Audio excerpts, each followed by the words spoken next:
Hello everyone and welcome to another Dominaria United traditional draft.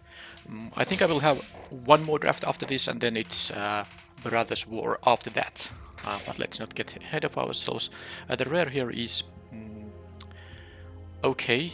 5 mana 5/5 vigilance is like something you wouldn't mind having, but it's not like amazing. Of course the interaction with white permanent spells is the important part in here. Getting free soldier tokens and sometimes the discount of mana is useful, so it's definitely a card I wouldn't mind first picking. I like the Lagomos quite a bit, but I would rather take one color card, monocolor card over the two color card. So the actual decision here is, should I take the rare or something like a lightning strike? You could maybe... Okay, what happened? I actually lost my... I can't actually hover over these.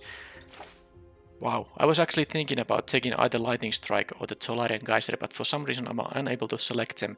I'll take the rare. I think I might have taken the Lightning Strike, but it seems I can't do it, and I'm happy I at least was able to hover over that. That was a weird bug. I haven't seen that happen. Maybe like once or so. But I guess a rare is more fun card. So let's try to make good use out of this card. Assuming white will be sufficiently open for me to do that, but I hope that bug doesn't actually repeat.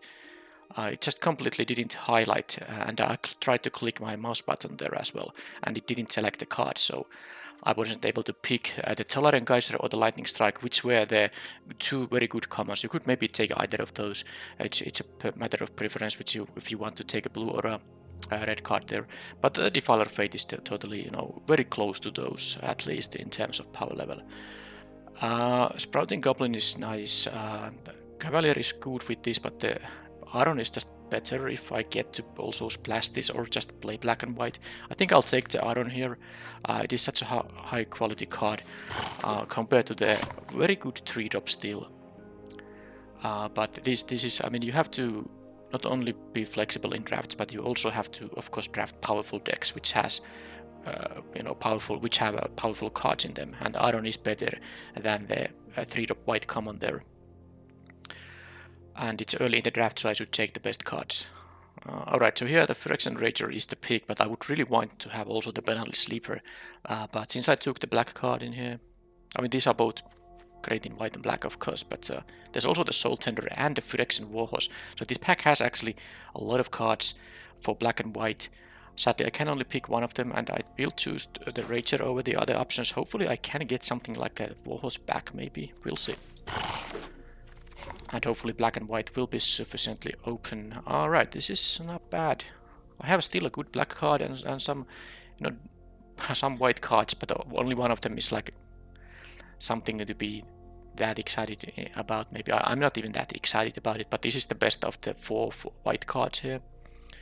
But should I take the tribute to Urborg? This is not necessarily... black and white isn't necessarily going to have a lot of instant and sorceries. Now, of course, the kicker is blue, but you could splash it with duals that produce white and blue or black and blue, but it's a 2 mana -2/-2 still. I guess I will get 4 drops later in the draft as well. I'll just take the tribute here. It's fine even if I never kick it. Alright, so here there's a very good Bone Rattle card. But look at my colors. I have clearly been drafting black and white here. I'm very happy about the bug in the first pack, because if I took something like Lightning Strike, I'm not sure if the deck is that amazing. Black and white is clearly open. Now the question is, which of these 3 black and white cards I'm going to take, because all of them are very good. I like that this gives me some sacrifice fodder, so maybe I get these sleepers later on. This is just an all-around good 3-drop, which also gives me a sacrifice fodder. This has a very nice threat of activation to be a massive creature, but I guess I'll take the cheap card for now. But it was really, you could have taken any of those. Even the 2-drop, for mana curve reasons, could be a defensible pick. Alright, Splatter Goblin versus Take Up the Shield here. I do like the Take Up the Shield quite a lot, but I should take a creature that costs 2, because I have none of those yet, and it's already, halfway pack 1. So let's take this one. The trick is okay, but it's more important to have your, mana curve plays. Alright, so another Splatter Goblin won't be picked over the Warhorse here. It's a 5 mana to kick it, but it's definitely worth it.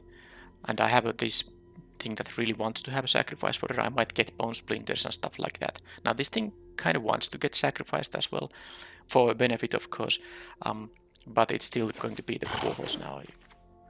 And here, okay, another warhorse. Great. So these things will be open now. I will get all the warhorses, but I don't want to play like, you know, 7 and 5 drops obviously, so I have to be a bit careful about it. Now this is a best of 3 draft. There might be a world where I actually, you know, sideboard in the drawbridge. The other option would just to take the uncommon here over a card I'm not gonna play, you know, for vault value, but I'm gonna take the white sideboard card here. Here I can take the tablet. Well, because the axe isn't really a card I'm looking to play like ever, it really isn't that good. This could be interesting if I actually splash something. This helps me a little bit to get my splash color. This was the pack I think which had a very you know, high amount of black and white deck cards, and this sleeper was probably the weakest of them, but for this deck it is a really good pickup so late in the draft. Don't think these things matter. I'm gonna be black and white. There's no, I don't see what would make me change my colors at this point. So I can just ignore basically packs that don't have any white or black cards. Alright, well this one is really decent. Wow, I mean, I'm not even gonna talk about the non-black and white cards. Of course there are Geyser and the Iconoclast, which are really nice, but the Ravenman, as a Resolute Reinforcements, Captain's Call and Repossession are all cards I wouldn't mind having. Maybe even the Barricade, at least for a sideboard option, if not main deck. And the Brage's Frightful Return is really decent too when you have Sacrifice Fodder. Now, I think I maybe like the Resolute Reinforcements a little bit more than this thing. Now, discarding cards is not that common in this set. And then, of course, if you have to use 4 mana for this ability, it's something you really don't get to often do. I mean, 4 mana is a really large amount of mana. I think I'd prefer these reinforcements here, which gives me, you know, nice sacrifice fodder and, you know, surprise blockers and all that. Here it's a very easy bone splinters. This is exactly the kind of card that I want to have. I mean, even multiples in this deck. I have already multiple ways to create, you know, 1/1 tokens. That's 1, 2, 3, 4, and Defiler is 1 as well. I should also, by the way, focus on picking white cards over black cards as a slight nod towards the Defiler here, because I do want to have, of course, access to white permanent spells. What's this? Liliana of the Whale. Alright, well, I mean, I'm gonna take it. It depends on, I mean, it usually does at least the Edict. I mean, of course, in Constructed, it's a really good card. In Limited, you get at least 1 sacrifice and hope that they have to sacrifice something good. But if they don't, it's still fine if they sack, you know, something nonsense. They still have to attack into it and all that. But then, of course, sometimes you can take over a game with this card as well. So the floor isn't so bad. This is clearly the pick over the Benali Sleeper, which I think I might even be getting back at pick number 10. Sorry, 11. Those who get in my it's not way impossible, tend to given regret how the it. draft has gone. All right. So basically, my archetype is totally open. There's another Bone Splinters. There's a Destroy Evil, which is, I would take it over to take up the shield. Not sure if I'm gonna main deck it. It's a best of 3 draft, but there's also a Cult Conscript and Resolute Reinforcements here. Now, I kind of want the Bone Splinters because I might actually get one of these still back. They are very close to each other. Both are great sacrifice for the early drops. But I actually do want to have some other, you know, because I have already a lot of sacrifice fodder. I want to have some effects that benefit from it. And yes, there is a Sunlit Marsh, which I really would want to have, but not over the Bone Splinters here. Another Warhorse, I mean, well, this is a 5-drop. These are ideally 5-drops, but you can play these at 4 if you really need to. I guess I will just not pick any other 4-drops unless they are like really good, because these Warhorses sometimes have to be played now at 4. It's not like the Atrocity or the Cavalierist are that good. I actually would maybe take even the Librarian over either of these. I don't plan on splashing red for this thing, so yeah, let's take the Warhorse. Okay, Elas. What a pack. I'm gonna take the Elas Ilkor because it's just such a good all-around card, but there's also a Bone Splinters and a Phyrexian Rage here still. This is crazy. I mean, of course, super happy about it, but I wouldn't mind having, you know, these 3 cards and then, you know, not pick anything from the next 2 packs. But that's not how draft works.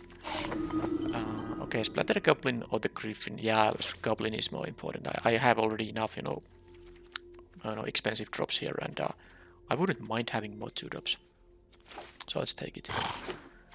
And Pilfer for sideboard. I don't like main decking it. Runic Shot. I don't have ways to get blue. I don't care about the 2-mana 2/2. The Barricade is actually really good with the sacrifice fodder I have. I'm gonna take it now. I could take the Runic Shot for sideboard though. It's very efficient when you are up against another. Actually, I'm gonna take it. This is such a good one when you are against an aggressive deck that will have tapped creatures against you. Such a nice sideboard card.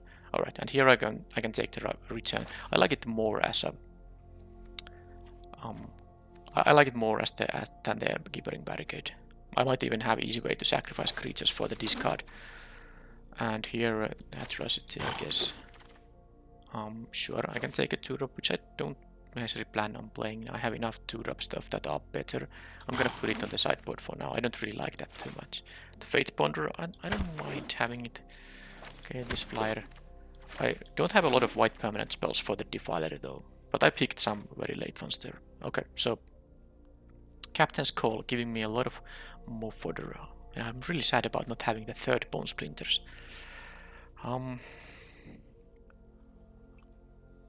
This pack is, of course, just between the Warhorse and the Captain's Call. I mean, the Captain's Call is really good with the Iron here, getting +1/+1s on everything, but this is always 4 mana, 3 creatures. This is 2 creatures only if you pay 5, and I have already 3 of them. I think I will now. I'm gonna take the Captain's Call. There is also the Hero's Elm. I have, both of these black and white uncommons, which are legendary, of course, but I don't think it's a really high priority. I might pick it though if it comes later. I wouldn't be surprised if it came back to me as pick number 9. Alright, so the Cavalier versus the Phalanx. This is a tough question actually. How many creatures I have? 14 plus Captain's Call, it's basically 15. Oh, yeah, I mean, you could take either of those. I don't necessarily care about the Cavalier too much. I think I'll take the big creature now. I'm sorry, not the... I mean, both of these are Cavalier. I meant I don't necessarily care about the Mesa Cavalier too much. I obviously care about the Argiven one. But I have a nice amount of 3-drops here, so I'm gonna take the Phalanx here, just to mix it up a bit. And here, Vivisector. How many of these Warhorses? I mean, there's a limit how much you can play these. I think if I picked everything I saw, maybe this would be my 6th or something, at least 5th. But yeah, I don't think. Yeah, I don't know. I mean, I could still take it though, and then the other option is the Vivisector. I would take it over the Fate Ponder, even though Fate Ponder is white for the Defiler. But how many 2-drops? 1, 2, 3, 4, 5. Yeah, that's enough. You know what? Let's take the Warhorse. Okay, Shadowrite Priest. How many clerics do I have? 2. So that is, I guess, the Elas is a cleric. And then who is a cleric? Fate Ponder is a cleric. Alright, so that's like 2 pumps there. And of course, the way to get, I don't know, there's nothing too amazing to get from the deck. I guess it has to be the Bone Splinters. I have so much sacrifice fodder. Bone Splinters is the pick here. Yeah. Vivisector now. Oh, no, I wouldn't mind having it, but I have enough playables. I mean, I will have, maybe not right now. I will actually, this is 23. I definitely want to have an uncolored Dual. This was a very nice one. I have some, tough mana costs. Double black at 3, white, black at 3, and then double white at 5. So, am I ever gonna sideboard in stall for time? I don't think. Now, this is the case where I just take the uncommon for Vault. For my Vault here. Alright, so wow, that's a late Nisova Brawler. Why is that so late here? Miasma is, something you could play from the sideboard, but Rager is just, such a good card. I'm gonna take it easily over the Miasma. The Miasma also kills basically everything I have. Okay, so I still have the option between these 3-drops. But this is, often a 3-drop. I think I have enough to... Yeah. Okay, I'm gonna take the Cavalier now. I passed already one when I picked something else over it. I'm gonna take the Cavalier now. I really like the Sleeper, but darn. Cavalier is such a nice one in this deck. Alright, well, Heirloom, Probably not in the main deck, but it's something I could sideboard in. Alright, so here I have already one Toxic Abomination. If I would really need to sideboard into another 2-drop, I can put it in, but I won't be playing 2 of them, so I'll just take something that is uncommon. And there is still this 2-drop that I have passed many times. Okay, this draft went very well. Black and white is a fairly good archetype as well, so I'm actually very happy about this. Alright, so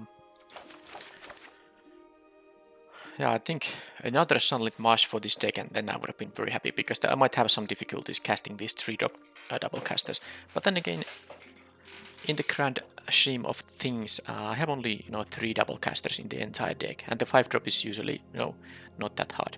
And hey, if I get my Defiler Fate up, oh, but then I need a double planes for it already. So yeah, I mean, I can actually make this into a non-double caster with the Defiler, but if I have this on the battlefield, I already have the double white anyway. So there's that. Okay, cuts. 26. This is very easily a 17 land deck. I mean, if Phyrexian Warhorses are basically, look at the amount of 5-drops I could have. I could have 5. And now these also serve as 4-drops, so it's not so bad.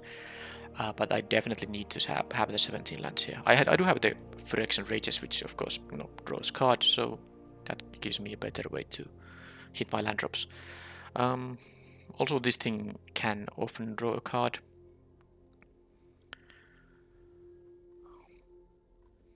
They have to sack a non-land, non-token. Yeah, usually I get the card from this thing. Anyway, easy cards are the Mesa Cavalier. That's just not belonging in this deck. And yeah, I said I tried to focus on white permanent spells, which, I mean, I guess I did focus whenever that was, when there was like a tiebreaker. But I don't know if there really were really any picks where there was a good black card and good white permanent card.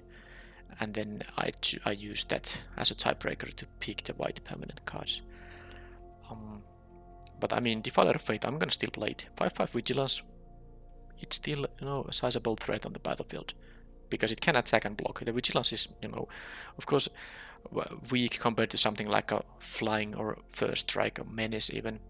But still, sometimes the fact you can attack and block with your big thing is really, making it easy to raise the opponent. Alright, so Fate Ponder is, I mean, I kinda don't like that. Oh, all the cards in the deck are so good. I was going to say that I don't want to cut my 2-drops too many, but let's see, 1, 2, 3, 4, 5, 6, 7 2-mana creatures and a tribute here. That also, can function as a turn 2 play if the opponent presents some kind of a target for it. You could actually cut one of the Warhorses. It's not a bad idea, but then again, I kind of want to play all 4. Well, despite me taking yet another white permanent spell away from the deck, I think the Fate Ponder is the cut. You could cut also the Vivisector though, but the Scries can be nice. I will have a lot of creatures dying, and I might really need to, for example, scry into my 5th land to get to kick these Warhorses. Okay, fine. Yeah, let's take the Fate Ponder away. And the Penalty Sleeper is a 2-mana play, but it's also something I would rather play at 3.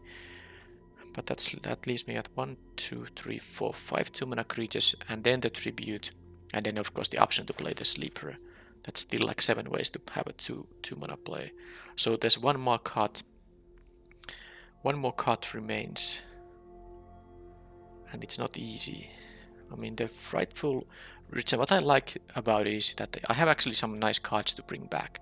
For example, both of the uncommons are really good. So I like the fact that, because I didn't get any of those, I guess I saw but I didn't pick any of those 3-mana 3/1s that bring stuff back. And of course, I didn't get the black Raise Dead with green kicker either. I saw a couple of them, but there was something better to pick over them. So I mean, this is a card you could cut, but I really just feel like maybe it's not, because I have some good stuff to bring back with the chapter 2.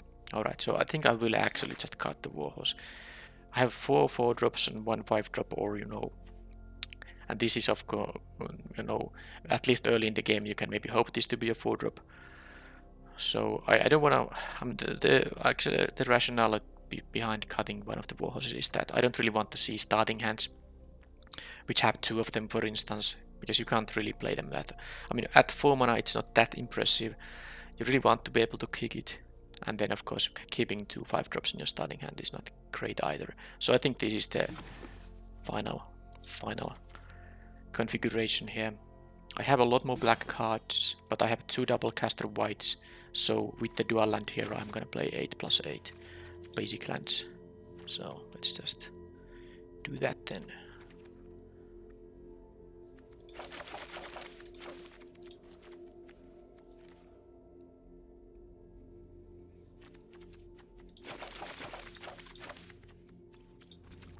So that's the main deck.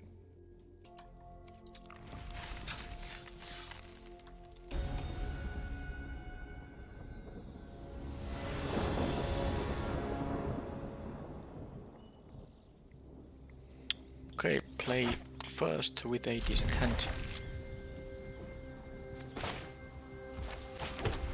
I do need some, you know, plays after the Benali Sleeper, but my deck has, you know, most of the cards are ones. For example, the Rager, but of course I have a lot of 2 and 3 mana creatures, for instance.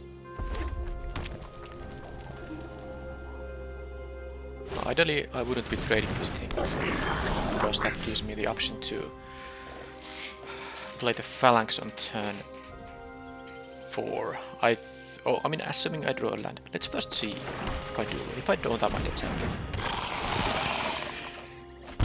Okay, well now I want to trade actually, because keeping the board clear when you have a Planeswalker coming up, it's really good. Okay, they want to... I don't think they're gonna sacrifice a land anytime soon, but they had some other reason for... They might have a trick, for instance. Is there a flash creature here? If I just play this and make them sacrifice, is that gonna be, you know, pretty good? I don't have an instant speed trick of my own here, so I'm gonna actually just do this. Let's see if it gets countered or something. That's already enough value if they sack this thing. And Happy then, to help, but I'm taking the credit. I don't need anything else from Liliana.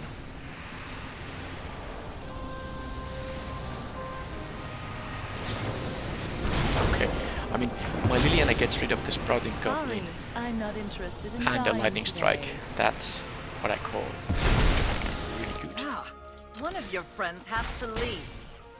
And I still have a relevant drop for the next turn, even if I don't draw an untapped land here. They have a Defiler which is eaten by the Bone Splinters right away. So... yeah, because that can just kill my Sleeper. First, I guess I'm gonna play the Rager and sack the Rager, right? Yep.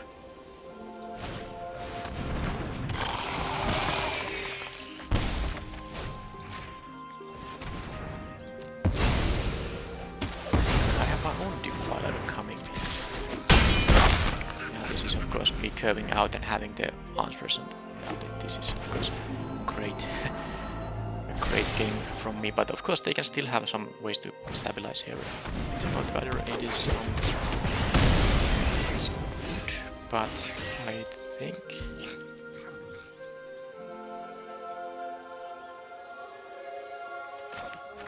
well, I'm not just playing my 5/5 and making them deal with it, because if I guess I can go white here, even if they kill the Defiler here. I can play the Captain's Call and the Phalanx on the same turn. They have this thing. I can maybe even make them sacrifice, discard a card by sacrificing one of the Captain's Call tokens. But let's just first see if they actually can deal with the Defiler. With the colors they have available, there are of course ways to do that. That doesn't deal with it, so... Okay, Warhorse is good. So this can cost 0 mana, because I can make it, you know, pay the white with the 2 life. So this is 0 mana regardless. So now the question is, do I want to play the Warhorse or the Captain's Call? Because I can play one of those and then play this for free. because of course I'll kick this and yeah, that's exactly. I think I will do that. Then I will offer the trade with the Majal here.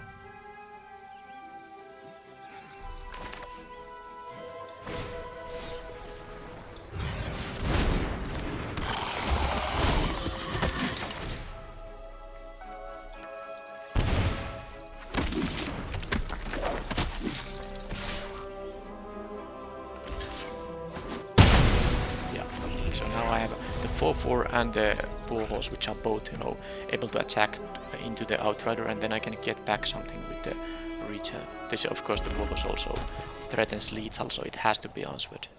They have only two cards in their hand, and I can make them discard one of them. Okay, that is gonna steal my...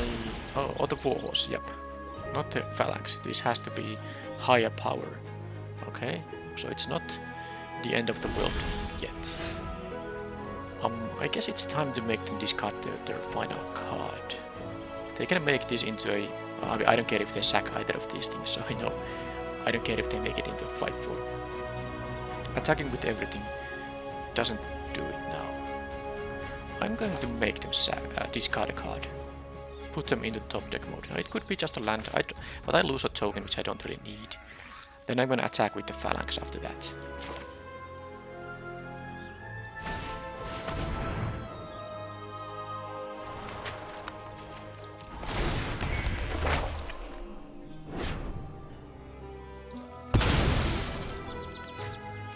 Okay, Librarian. Attack with this guy. Trade with the Outrider. And they are in the top deck mode. Hopefully they don't get anything too crazy. Now I probably will just return creature to 5/5. 5/5 vigilance here. Fine, they have no attacks because they do actually plan on attacking. They're interesting. I guess that makes sense because this is risky in the sense that when they lose the Mindsinger, they will lose also the Warhorse. So the question is, am I going to... I'm not going to double block here, no. I'm gonna block it with one guy. They might just take the trade. But I have 2 more Bone Splinters left in the deck. But if I draw a Bone Splinters at this stage, it's gonna be great anyway. So I'm gonna just make it like this. If they want to sack the Steel Crusher, I didn't expect them to do that. So now I get a permanent spell there. Yeah, let's just do this thing again. There's no rush.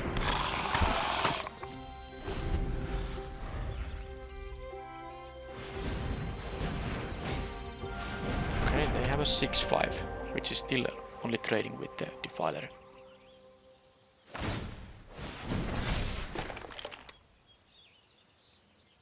They can't really attack because I can go to 7 here. Alright, Elasil Core, that's fantastic. They have to basically let me draw a card. Oh, they might have even sacked the... But they actually sacked that. Wow. Interesting. I didn't expect that to happen. So this can cost 1, this can cost 2. But that doesn't... Actually... Guess I'm gonna play this thing at 1 and then the Captain's Call. Right.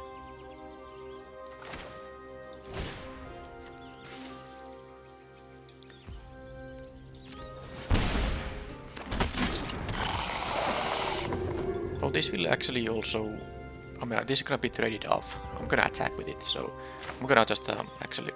Yeah, I shouldn't have paid my life for that, because this is gonna give me an additional token thanks to this thing. Wow, okay. A slight mistake. I'm gonna get life so much. Doesn't really matter, but still no reason to play badly. Alright, so they block. Yeah, I mean, they can't really block anything else than the Defiler here. Now I mean, of course, the only thing that can... Not even a mass removal spell means that... Oh, they can't... If they blow up the board, the Elasil Core will finish them. Alright, so that was probably a 0 auto for them. Okay, so did I learn anything? There's the Mindsinger, but I do have 3 Bone Splinters to deal with it. Lightning Strike. creatures. Yeah, this Defiler of Instinct can pick a lot of my 1 toughness creatures. But I don't have, sadly... No, I don't have a Destroy Evil, for instance. That would be really good against the stuff I saw here. But I don't have a Destroy Evil here, so the question is, am I gonna play like a Runic Shot? Another Warhorse, perhaps. A 2-drop that doesn't have 1 toughness to not be so... Well, let's see how many... Okay, they have a bunch of red permanent spells though, so yeah, they can make some pings happen with the Defiler. They can actually just take over a game if they play the Defiler, which I cannot remove. I really need to be careful about my Bone Splinters. I don't think the sideboard options I have here are anything like much better, so I'm gonna just use the same deck now. Yeah. There's actually not a lot of good sideboard cards in there. Okay, I have 1 Bone Splinters and food for it, so this is definitely I can get rid of one of the problematic cards.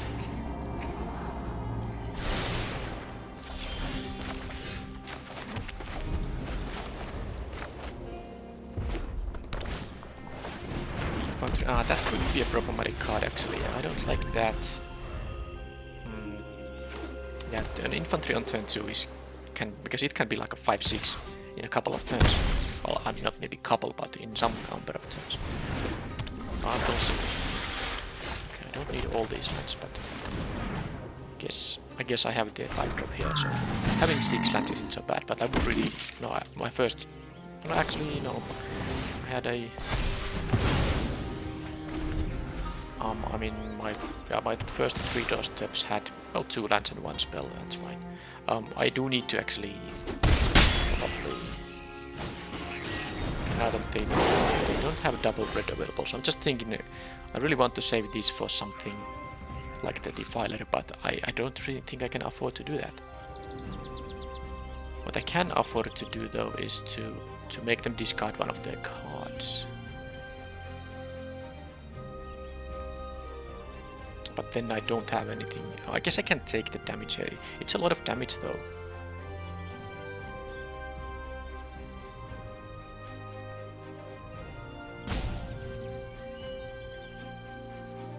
I'll get back an Argiven Cavalier, which is... So I guess that could be my return, make them discard. I take a lot of damage, but I do have the Bone Splinters waiting. Alright, so let's just do that then. I'm not too happy about it, but... I feel like I want to break their hand here. It might be just a land, but we'll see. If it's a spell, I'm definitely... Oh, yeah, it was a 5-drop. Okay, so the remaining card in their hand must be even better than that. They can pump the Kavu a couple of times if they want to. Okay, so my idea here is that I can return the Cavalier and then I can play the reinforcements as well. I could just kick this, but it's just, I mean, for example, if they have a counter spell, that would be horrible. I would rather just do it like this. And then on the next turn I think I will, in the end I will have to kill the infantry. It's gonna be a 3-4 very soon. Oh, they're gonna burn me with that thing. Wow. So am I dead? I'm at 7. This thing has menace, but I can double block it. I guess if the final card is something... Yeah, if it's like a +3/+0 and first strike, I'm dead. But it's all because of the turn 2 infantry is quite good. They also had this very cheap interaction with my stuff. Although the lightning strike didn't actually even kill me. It was a brave move. I mean, I would have just taken out the Cavalier. But whatever. So, what is their final card? They played a land, so if that is an instant sorcery, triple blocking the infantry will be horrible. Oh, that's the reason they do the lightning strike to face. Okay, so can I survive this attack? I don't think I can. No, that has Trumble. That's the problem, I can't really. jump block it. So this requires 2 blockers. I guess I'm gonna go to 1, no matter what. So I don't die. There is that. I'm gonna go to 1. I would really want to triple block the Flowstone Kavu. Now if I could do that, but I have just 1 life too little for that. Because that is 7 otherwise. I can't triple block the Kavu. So I have to jump block the 1-1 and then I have to jump block, you know, the Tide Turner. I mean the 2-2 I have to jump block and then I have to jump block here. There's just no way. I can kill the infantry, then I have to deal with the Menace guys. I have my 2-2 back here of course, but if Filer is good. It is good, but yeah, actually I can. No, problem is with the Menace. I need more blockers. I can't play the Defiler here. I mean, I can.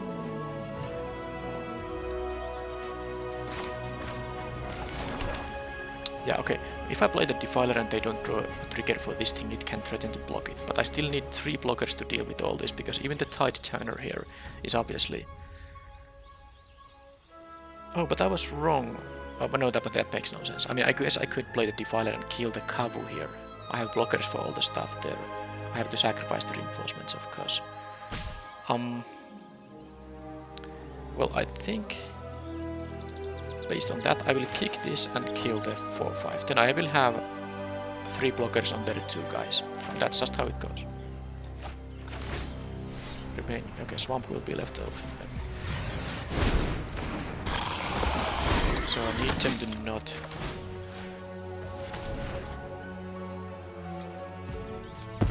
draw no interaction, basically. I need my Elas to actually gain some life here, because of course being at 1 life is pretty horrible.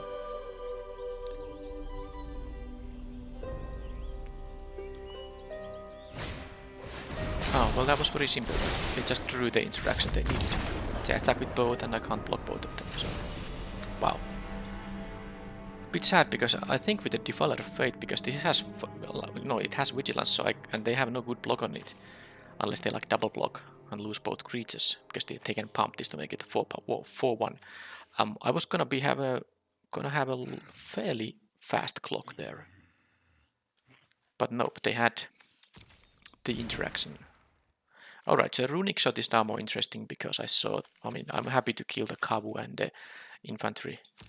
Yeah, Runic Shot is definitely gonna be played now. And what is the card I don't need so much? How about Tribute? It cannot actually kill that many of their stuff, so maybe the Tribute. It can kill this when it's a small one. It can kill this when it gets pumped, but... I'd rather keep my creatures though. I took the Runic Shot and I will cut the Tribute. Let's do that. And let's hope to curve out. The impede momentum is good when you are ahead. That, I mean, in the damage race, but if I had a little bit more life there, I would have actually been able to survive. Okay, this is fine. No Bone Splinters here for their nasty stuff, but hopefully they don't draw their nasty stuff. I have 2 plays. Ideally I can Edict with this Sleeper, but I of course need a land for that. But if I draw one land here, I can also play the Cavalier. Yeah. So unless I draw all my expensive cards in a row, without drawing a single land, I think this hand is quite decent. Okay, I had to pause there for a while, and it took their time, but they kept in the end 7 cards, so either they were just, you know, AFK or they had a tough keep, which they chose to do. Okay, landing, fantastic. Okay, this is just a great curve out, because I can play the reinforcements and maybe make them sack their 2-drop. If not, I can just play the Cavalier. Yeah, that thing, you know, that'll get sacked. Okay, good to get rid of this infantry like this. Very happy. They can draw more lands here. So let's keep this thing.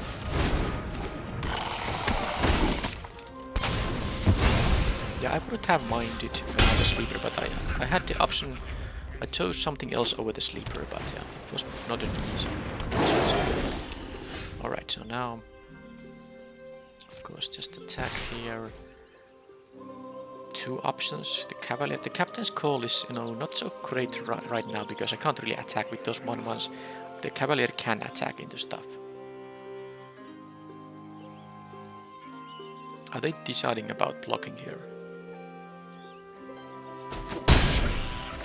Yeah, so even though this costs more mana, I'm gonna play the 2/2 that can at least, you know, consider attacking. I'm not going to lose my 1/1s. Okay, well, no blocks there. They are raising me. I was saying that I'm not going to lose my 1/1s to, you know, have their blockers when they are at 16. It's not the ideal case.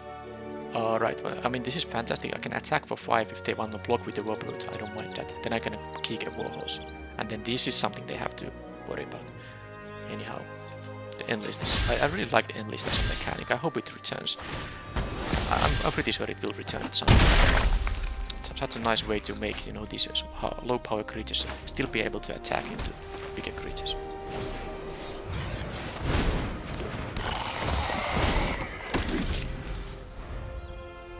I'm not sure why they wanted to attack with the Kavu there. I think they wanted to block with this guy. Alright, so... am I gonna make them use a trick of some kind?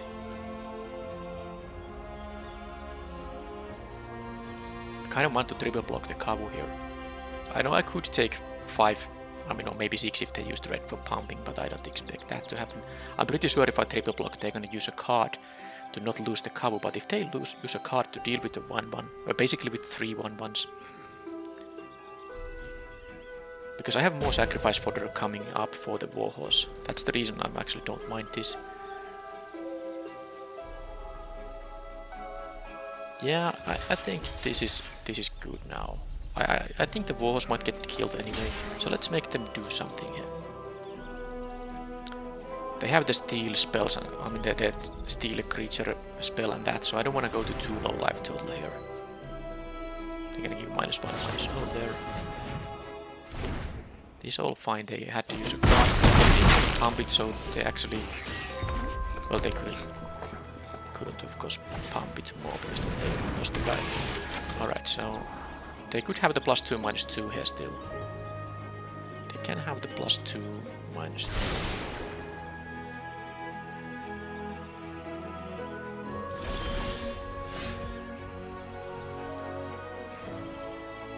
So if they steal a creature from me, I'm basically facing here 5 damage with the pump at 6. They steal. I don't think I'm dying on the next turn. I hope I'm not.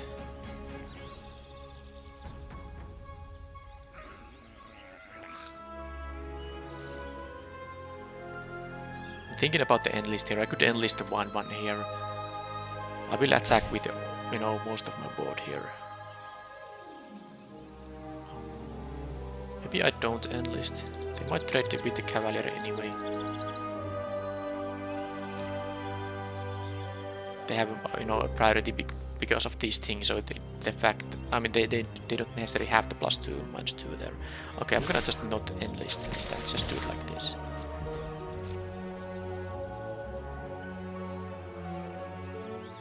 If they block the Warhorse, kind of feel like I want to sack the 1/1 to make it 5/4, so they actually need to have the +2 -2 to finish it off.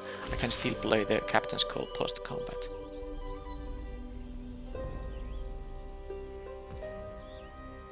So this is not lethal, even if I sack this and this, it's going to be 7 +2, 9, not lethal. So I can let this go. And then now that they didn't, yeah, now it's 6. Yeah, I think I'll just kick this guy. I really don't expect them to be able to attack for... I mean, if they attack with both of these, they must have something very good stuff there. Okay, they can steal that thing again. So now if I get the Bone Splinters, I would win the game, but let's see if that's gonna happen. Because that is... I mean, they're gonna block with their own warhorse, although I can save my... Yeah, a bone splinters would be... Yeah, this is exactly the kind of thing they can do to stabilize. I was really liking my chances. Okay.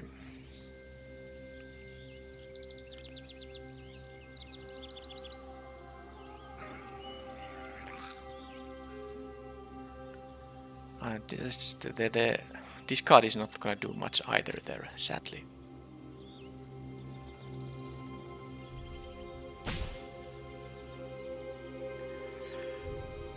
Well, I guess I'm just going to just attack here anyway.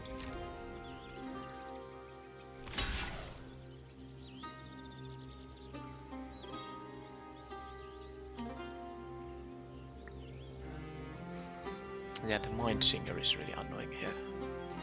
Because with 2 4 horses, I mean, if they use spot removal to kill one of them, I still have the other one left, which threatens lethal. But now this was a more convenient way for them to deal with the situation, but what can I do? Then I will simply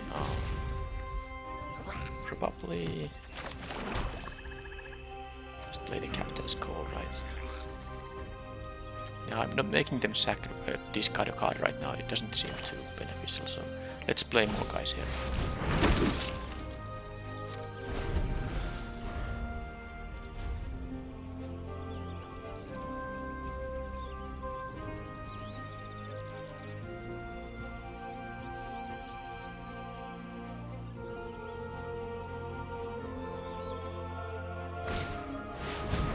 Okay, more big things. Well, that is very convenient for them. Okay, bone splinters, come on. No, nothing. So I'm just gonna sack a bunch of these 1/1s.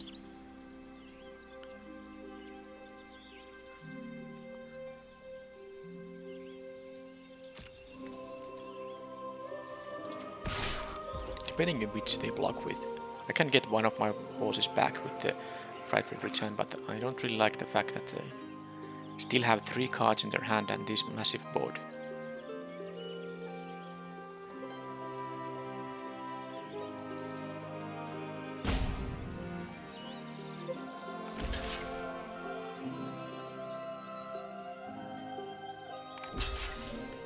Okay, so they're gonna go for the double blocks there.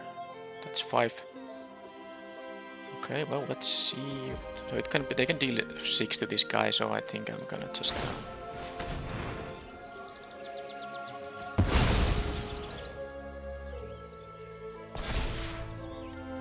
sack 2 guys, kill both of them. Because if I now sack one other guy to make this into a 9/6, then they will pump this guy. It will be this will take in 6. So I would need to sack yet another guy to make this thing survive, and I don't want to do that. So this is fine.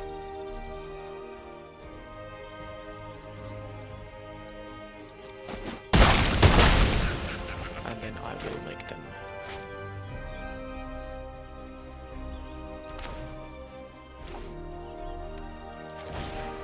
discard a card. Mind Singer here really that turned the game, and now that they have a 5/5 Trampler is that is nasty. That is nasty for sure. I needed the Bone Splinters there, one of my 3. I guess I also can draw the kill a tapped creature spell I sideboarded in. I can of course take some damage, but if they attack with both, it's gonna be horrible. Because I don't want to jump block the 4/4, but I guess I have to.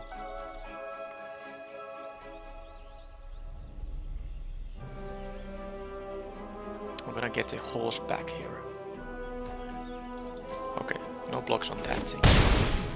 But yeah, they still are, you know, they just drew 5 lands and rest of spells. This is not up.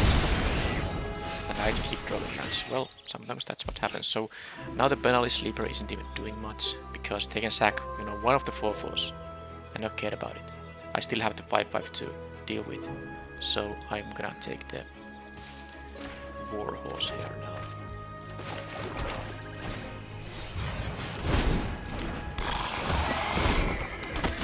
sadly,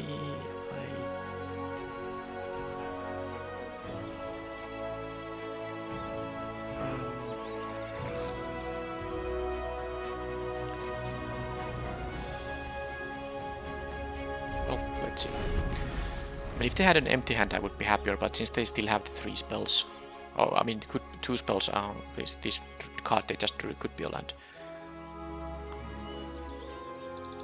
So they're gonna go to 2 unless they find something easy to sacrifice, but I'm actually not concerned about that. I'm more concerned about my own life total now. I know they have a card that says steal a creature. Attack with it. So let's see if they're gonna attack with everything or something. With a trampler for sure. I can only trade with the trampler, that's the problem. And if they have a trick, I basically lose. Yeah, like, I don't really see... I mean, I could take 3, but I have seen lightning strikes in their deck, at least 1, and I would die to a lightning strike if I take this. So if I block with the Warhorse and the Cavalier, I could just block with the Warhorse and sack 1 token to make this 5-4, but I would take some trample damage that way. What I can do is I can block with the Cavalier and the Warhorse, and then, you know, sacrifice one of the 1/1s so that unless they have a trick, I don't take any trample damage and I don't lose my Cavalier in that case. But I mean, they have at least 2 cards that are not lands. If they are tricks, okay, yeah, they have found a way. I guess they might have a lightning strike there. So if I take the 5, I lose. That's how it seems to be.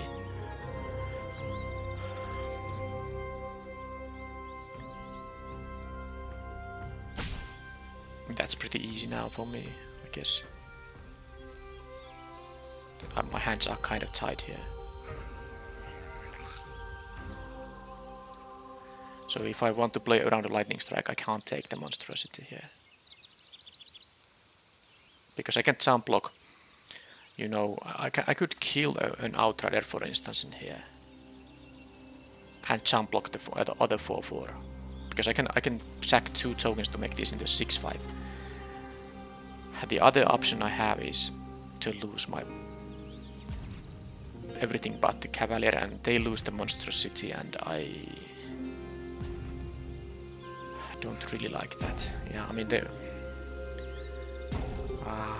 man, the Mindsinger, the turn when they played this, everything went downhill since then. Of course, me drawing all these lands is not gonna help here. So, can I afford to play around a lightning strike? I think I cannot.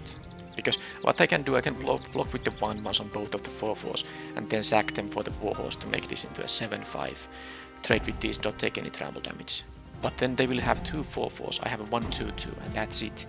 This won't even survive that. So I think with the way this is going, I'm gonna just... No, I guess I could, you know, absorb 2 damage from the monstrosity, but is that a winning play? The trample is so annoying, because if I could block and then sack, that would be so great, but they will just trample over.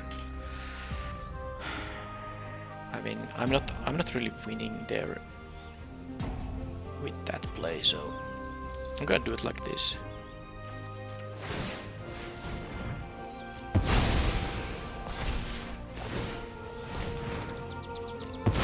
Go to 3. I still have my 2 things here.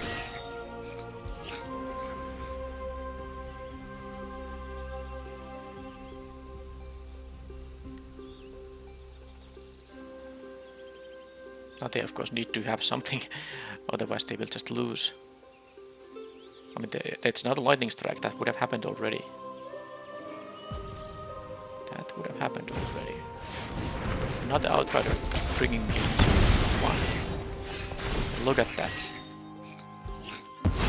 They actually sacked that one, but I mean... I only needed here... Well, no, I guess I mean, I definitely needed something else than a land here. I mean, I just lost because I drew so many lands. It's just not gonna... Whatever. That's enough. That's 9 lands versus 5. It's a little bit too much.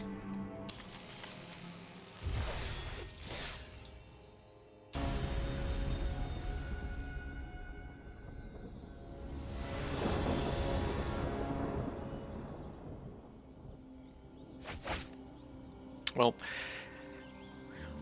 that's not really a keep, even though the hand is so good. I mean, of course, a 6 spell hand is often good because you have 6 spells, but I mean, I'm talking about if I miss out, I mean, any 2 cards, replace them with lands, and this would be still a good hand. I don't care which of the 2 are. Take any 2 of these away, have a 1 plains and then a 3rd land, and this is a fantastic hand, but of course this is gonna be a mulligan. Okay, first time appearance from the Aaron, which I can't currently cast, but I have other 3 mana plays here. Okay, yeah. Okay, also 1 Bone Splinters in the previous game would have. So yeah, things had to go really wrong. I had to flood out, and I also had to not draw my Bone Splinters, and they needed to have the Singer there.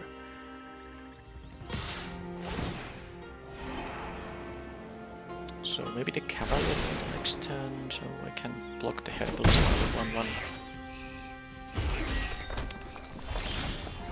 There is now a possibility to get this thing, but I don't think I wanna feed it for removal. I will just play the Cavalier, so if they have a removal spell, I have still a token to block the Herbalist with. Also, that gives me the Phalanx, you know, for the next turn, but I don't think, I mean, this deck can have this as a 1-drop quite easily. So next turn I think I would just play the Rager. Of course, the Bone Splinters is available after the Rager. Maybe the 1/1 token is alive. Okay, they had a removal spell there. One that doesn't kill this though, but they could have also a Lightning Strike. The point is that if they kill the Cavalier, I can still block this thing. Although now they will be getting a card, which I'm not gonna let happen. I have to kill the guard now. Because if a attacking creature they control dies, they get to draw a card and happen. So what I can do now is Bone Splinters and Rager, right? I could have the Aaron.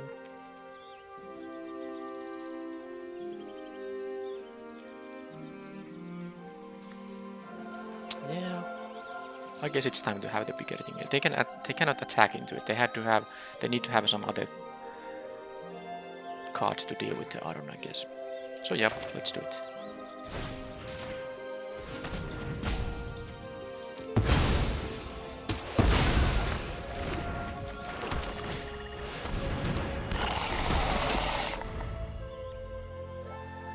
Sack another creature, +1/+1 counter on each creature I control, including Aaron himself.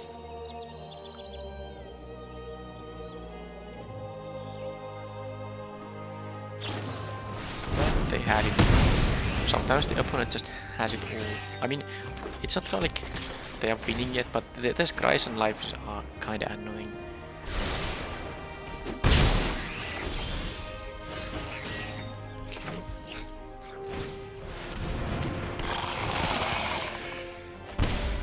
There's a tribute. Should I kill it just right away? Because they might still attack into the Rager and I don't want to give them any more scries. So let's just deal with it. We also have 4 basic lands on the battlefield.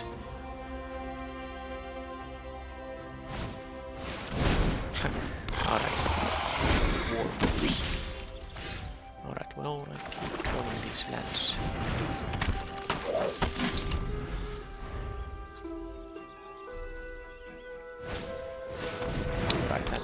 They don't have. Okay, another case where opponent is, you know, stuck at 5 lands and then all spells. This thing, you know, they can just start growing that guy, but it's not like I can do nothing here. They can have a jump block there.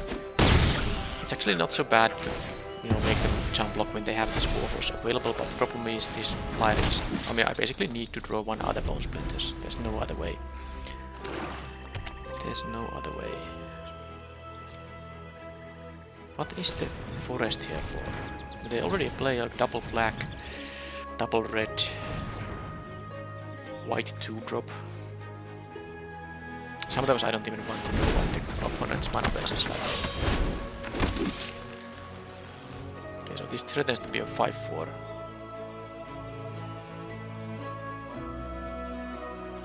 Yeah. Okay. Okay. Fine, sure. That was the opponent curving out quite well. And now, do I even care about the runic shot? I can't imagine they having, this mana base having these, perfect curve outs.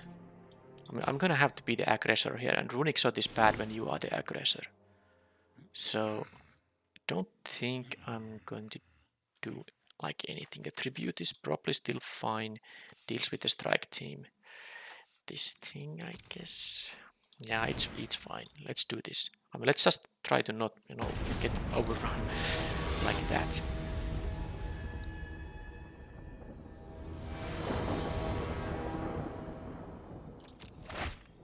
Wow.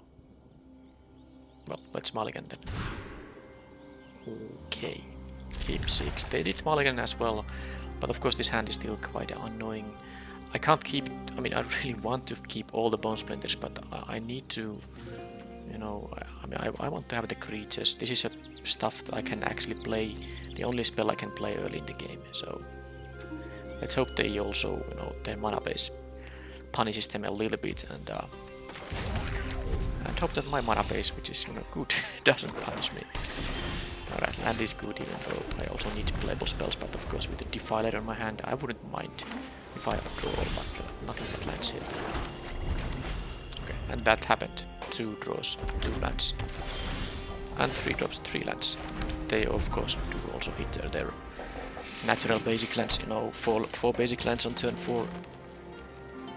No punishment whatsoever. They did mulligan though. So let's see how this Defiler dies here. Destroy evil. No. How about the red 5-drop that kills? No.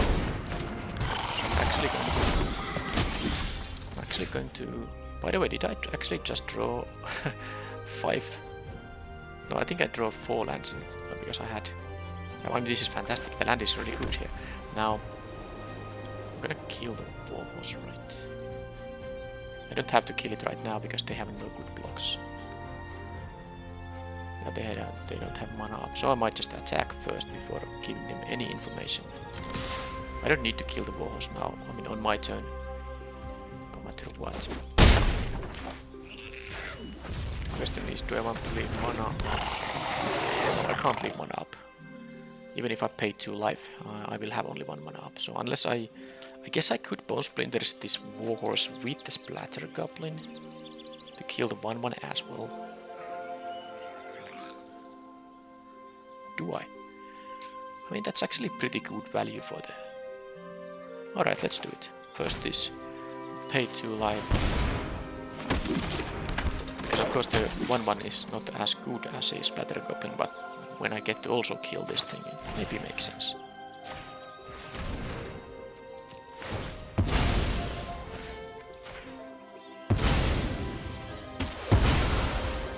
I have a 5/5 and a 4/4, but they also have, all these colors and all these lands, so they can play some big thing. This can decrease their blocker by 2. -2/-2 mid-combat. There's a break there, and no other spells yet.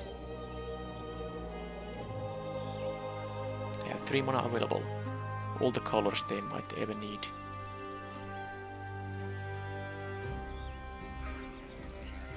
It could be the Battle Hymn. But they can't kick it, they can't gain 4. But they can kill the Phalanx. That's the thing.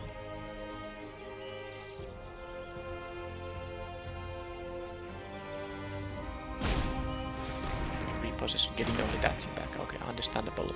They didn't have any other targets, so maybe they don't have time to wait until that happens. Alright.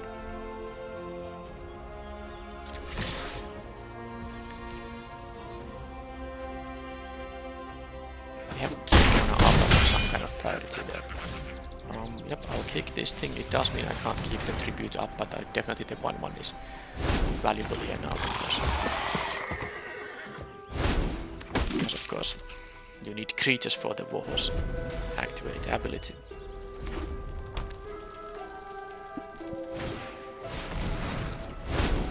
Keep that.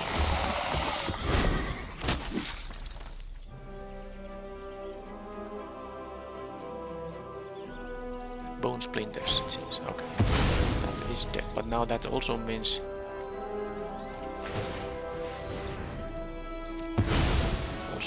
that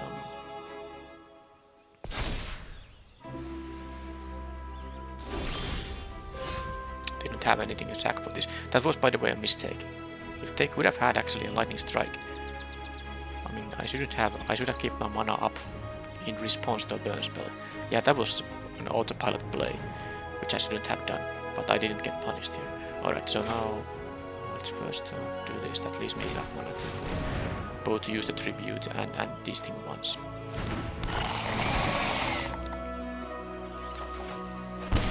Okay, well, let's do a Lillian up the way then.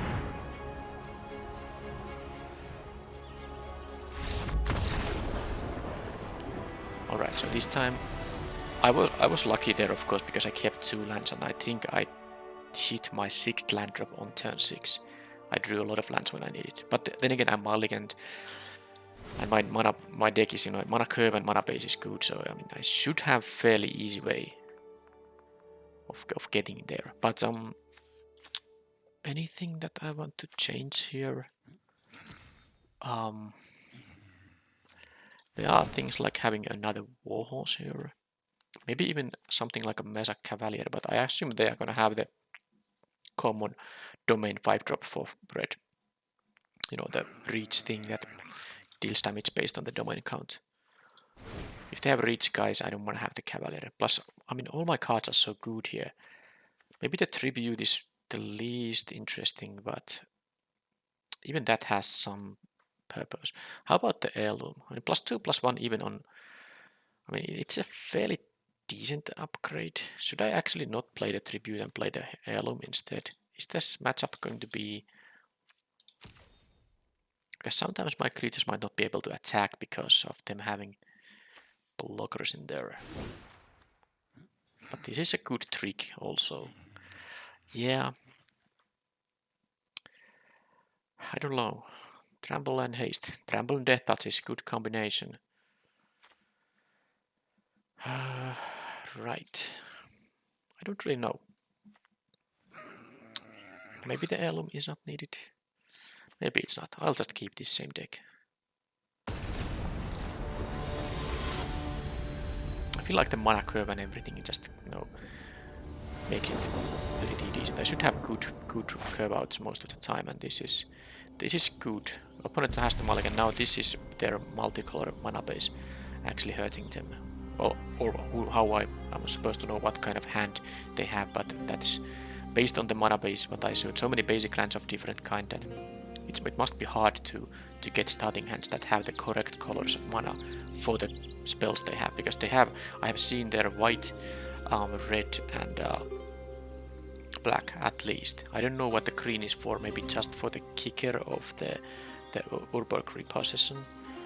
But anyway, they are now deciding if they want to go to 5 or if they keep 6, which is the one card they can't get to have. Okay, they kept 6 now and they are done. Here. Ideally, I do hit my land drops like in the previous game. This is a 17 land deck, so it shouldn't be like the most difficult thing ever, and I did get there. Now, this is interesting because I'm definitely going to not block the herbalist. I'm gonna just, hope they have a creature, and then my Benali Sleeper will be amazing, because the Splatter Goblin can kill this thing for free. I don't even have to use my Bone Splinters here. Yeah, this is fantastic, because of how the triggers work. So here I'm gonna just take 4, they get their Scribe, be my guest. So my next turn will be amazing. I actually might even attack with the... I mean, I really am tempted to attack with the Splatter Goblin there. They might block it though, but because I can trade with them. Okay, now with the resolute reinforcements, I'm gonna do it because if they trade with the Lagomos, then I have the reinforcements to beneficially block the herbalist. But I don't expect them to block anything.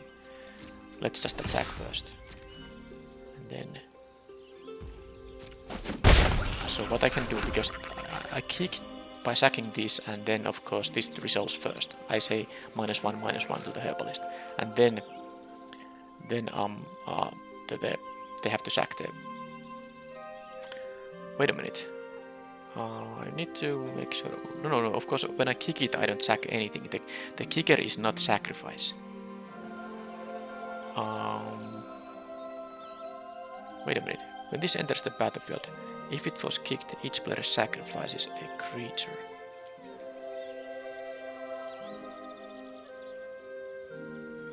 No, it doesn't work it, because they will of course sacrifice the herbalist, right? Isn't that so? And then this dies in -1. Yeah, I actually... Yeah, so it works with bone splinters. Yeah, that it works with bone splinters, yeah. Okay, I have to do it. Yeah, I almost made a mistake by playing the sleeper hero. Of course, I just... I mean, it's actually quite foolish that because it's such a simple... interaction there, but... all is fine, especially now that I have the reinforcements here, so I can now play the reinforcements and make them sack whatever this guy is. Yeah. I'm happy I stopped to think about it, not autopilot this time. Alright, so let's just...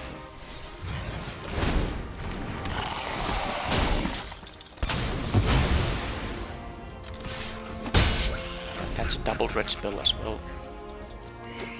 Oh, they did hit all their colors again. Let's see if it's gonna help them.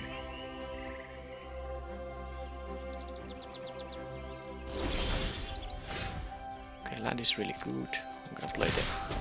I hope they don't have a mass removal effect, of course. That's the one thing that can make things bad. Strike team is not the worst. They can trade with a bunch of this stuff, but it's okay. I'm going to play this to get some scries, and then I don't think I'm going to attack this either here.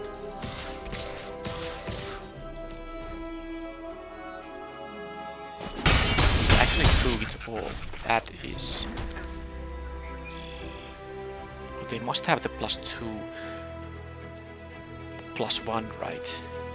I mean, I'm not going to use the bone splinters on the 3-1 when I have all these 1-1s here, but I mean, they didn't even trade with the tokens here. I understand them not blocking with the strike team, obviously. That was weird. Okay. So, did anything change here?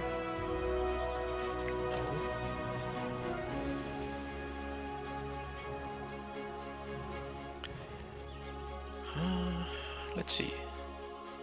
If they have the +2, +1...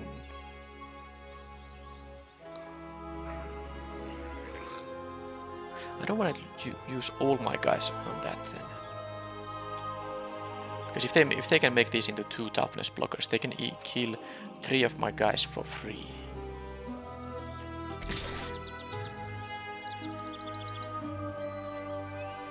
Unless I just attack with everything.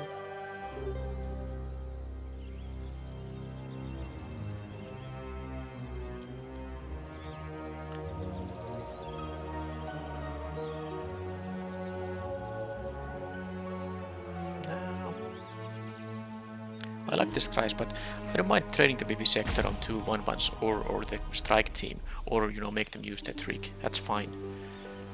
I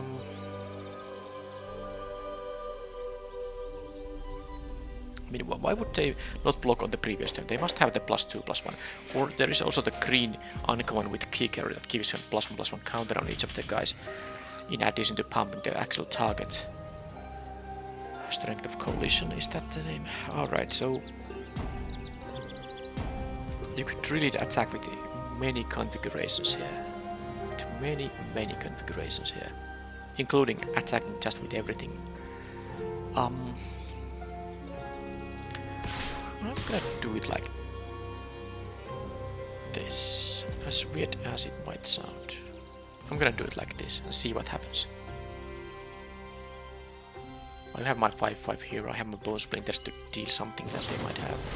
Just a bad one there. Okay,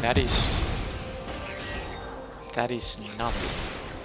And who cares about the battle hymn? Wow. They still don't want to trade there. Okay.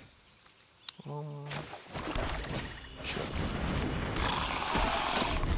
I mean, they might also have the, you know, the pump effect, of course. Bone splinters. Okay, that's why they didn't want to trade. Well, I mean, now they are kind of out of things to do. I'm not gonna even use the bone splinters. I let them block the sleeper here. They go to 10. I have the warhorse.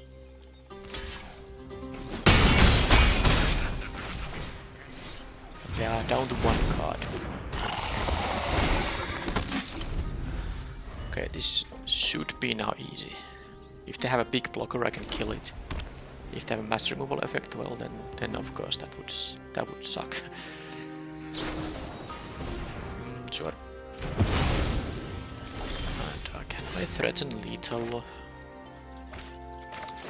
No, that's why they use the infusion, because now I can deal 9 to them if I sack everything. Yep, that's not enough, so let's not sack it. They are of course top decking, so they need something very good here. Even the mass removal effect that deals, you know, 5 to everything, I could save their almost. Now they have a King Darien, which is, you know, they are forced to jump block, but of course I would just, you know, use the bone splinters pre-combat to kill it. Alright, so in the end I won the match after having the troublesome game there. Was it the first game or the second game of the match? MTG Drafter. Okay. Let's maybe not have a 2-land starting hand, but yes, we do.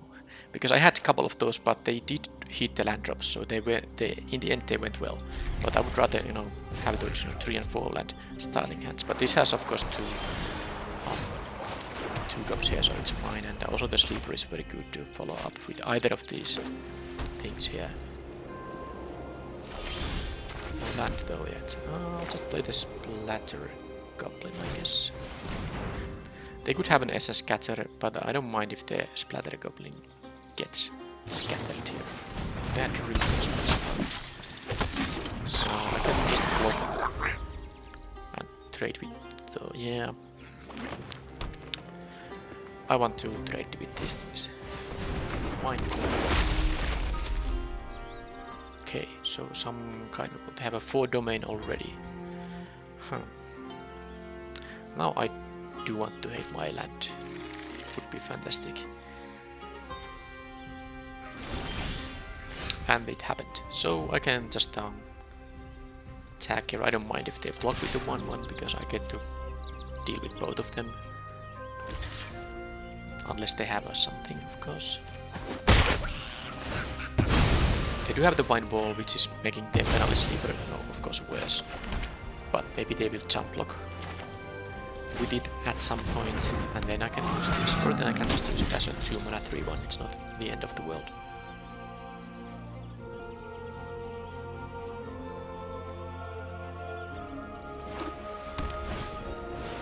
Okay, they have Predators.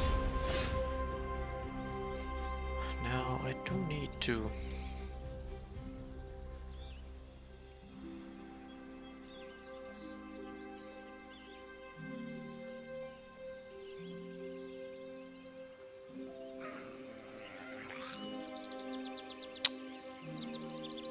how to do it.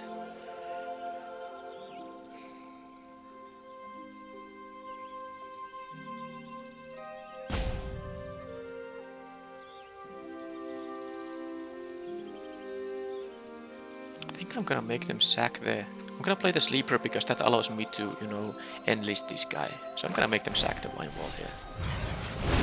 It's not like the Wine Wall is. So next turn I can attack. I guess I could have attacked her anyway, but you know, as a bluff attack, it only would have been a 3-2, so the Coral Colony, you know, they might have not blocked. But I mean, yeah, maybe I should have done it. But point is now, oh, and now I draw that. Fine. Let's see what happens when I try to deal 5 to them. If they let me attack.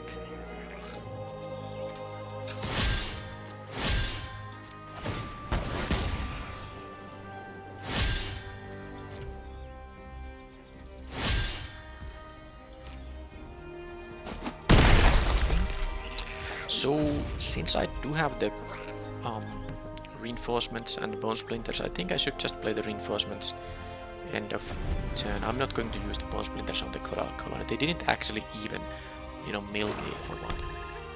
I wouldn't mind them milling because I have this thing here. Okay, so they just impulse, right? I mean, they must have, you know, the what's the white uncommon wall? Maybe not. Okay, that's a thing. So now they're gonna block with their own Cavalier. Well, I might actually get to use this thing. Force them to have removal or yeah, I mean, of course now I don't need to attack with anything because I will start putting counters on my guys.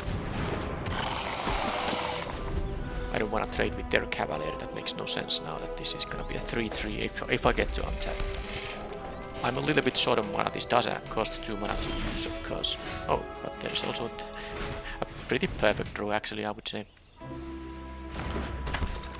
And then I can start attacking with the guys.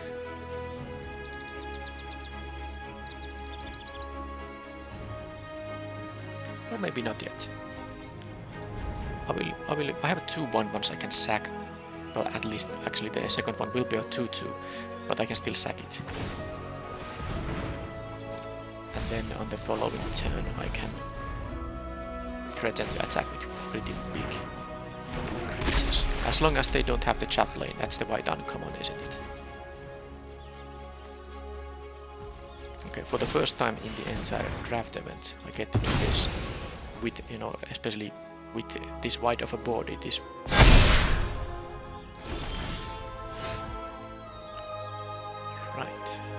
land is good. Don't think I need to kill anything pre-combat with the bone splinters. I am going to attack with here enlist, here and here, and then I will enlist this guy and I'm gonna sack them. Now this will be only a 5-3, but if the sleeper, you know, gets blocked by the Cavalier and the 1-1 token, it's fine. They're still looking at a lot of damage being dealt to them.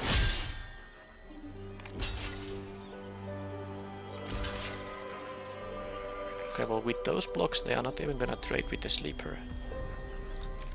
They have something. Of course they have 3 cards in their hand, but regardless of what happens, every creature of mine has now a +1 counter coming up. And I have a massive, you know, the size of these creatures is quite... Okay, they can mill me a couple of times. Time to mill me. Okay, so if they actually have nothing, yeah, that's not good for them. I don't even need to use this ability anymore. This has also menace, so I have now a 5/5 menace. So I can just start attacking here. This is way too mana intensive to use. I mean, I guess it's not 2 when they have, you know, what, 8 lands there. Oh.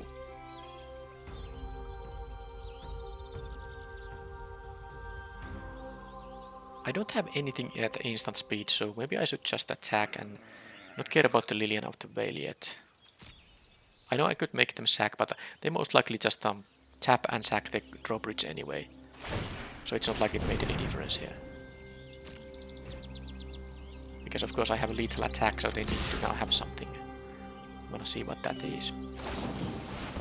That's fine. They have a bunch of these 1/1 tokens. They don't have very good blocks though. Oh, that is menace. It has to be blocked with 2, so they can jump. Okay, well, if all they do is take 5 and get jump blocked. Yeah, sure. So I can do so many things in here, but I could just go straight for chapter 3 that I'm trying to get lander, but yeah, I mean, mass removal is the only thing that can save them at this point, so this has a potential for a full domain, but I saw mostly white. Yeah, they have to have the chaplain there, but there's nothing in my sideboard that really deals with that stuff too well. Nice there. No, I guess I just hoped they don't find it.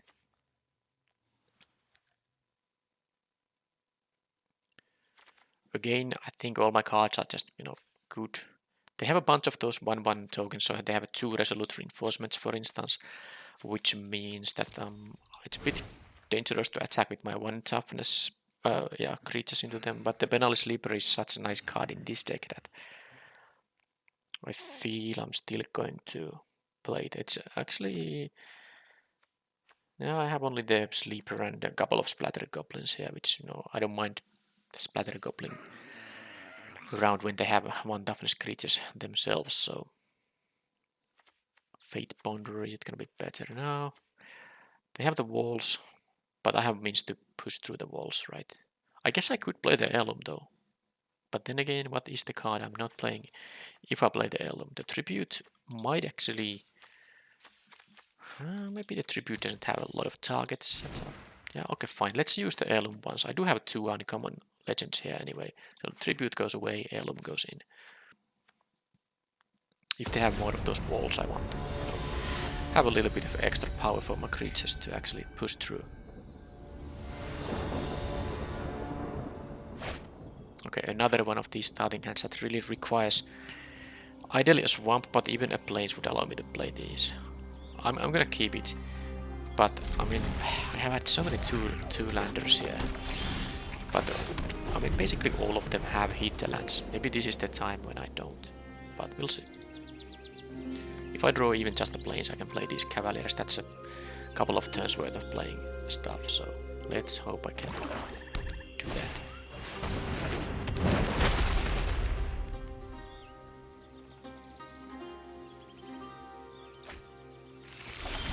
Alright, everything is fine. I mean, I guess I would have preferred a 2-drop here, but I mean, given the hand I have here, this is good.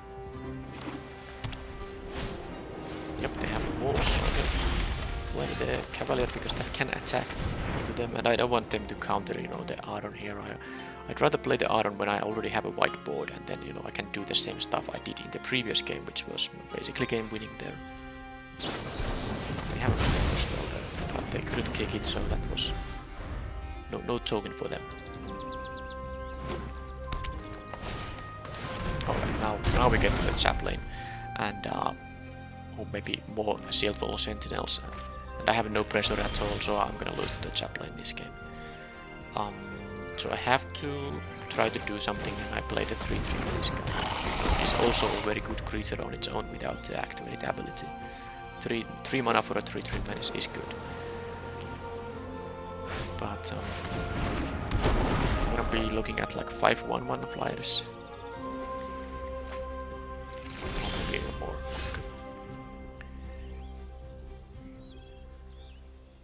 Well, let's attack here. Wonder what is... I'm kind of thinking... No, I'm gonna save them. I'm still gonna play the Cavalier, but I'm gonna save them. Bone Splinters or something like this. A good blocker here. I can attack into these guys. Although the Cavalier will trade with the Sealed Wall Sentinel here. When they double block though. It's a bit annoying.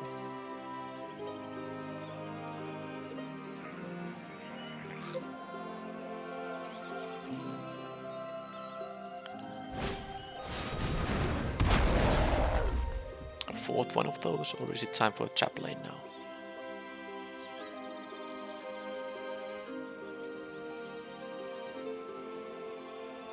Can I raise those 1/1 flyers? I mean, it's not impossible given what I have here. Sadly, the cavalry isn't so good here though, because against the chaplain. Well, I guess trading with one of the sentinels means that they have one fury, one punch there. So, what they also can do, they can triple block the Aaron here. Don't like that. Don't like that at all. Yeah, that's something I can't really afford to happen. I can't attack with the Aaron. So I can just kick a warhorse, or I can play like a rager into. No, I will play the bone splinters and sacking the splatter goblin to pick off one of the 1/1s, I guess. So this turn, just attack with the cavalier, trade with one sentinel here. Actually, yeah, because it will be 5 power, not 6 power, so whatever.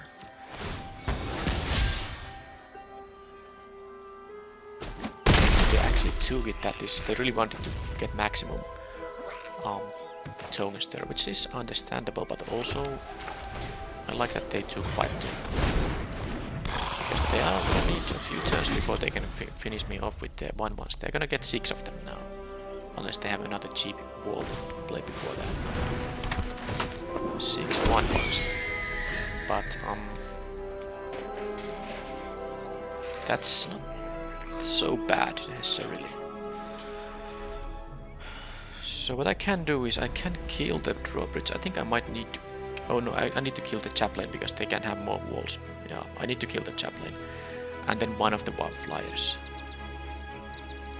Right.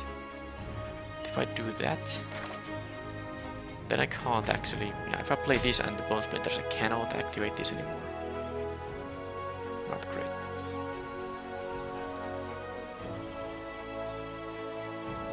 I don't need to do it pre-combat. I mean the bone splinter stuff. I don't need to do it pre-combat.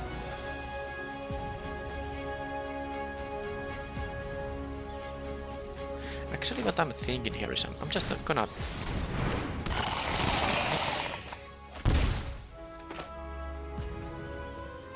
Because I can just sack these guys to give these guys counters. When there are 6 flyers in there, that is nasty. Maybe I'm supposed to attack with the warhorse now.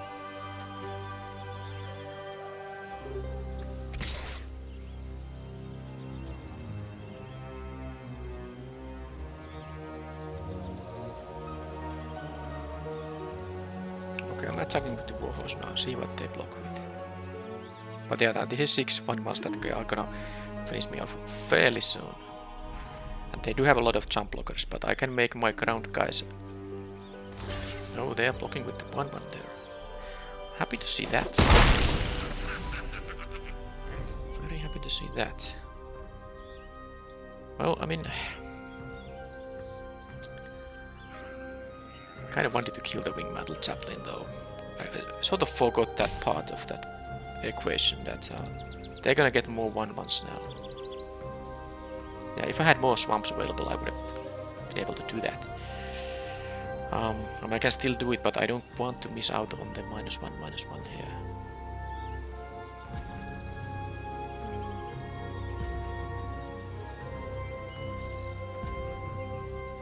I don't know. I don't like how I played this turn anyway.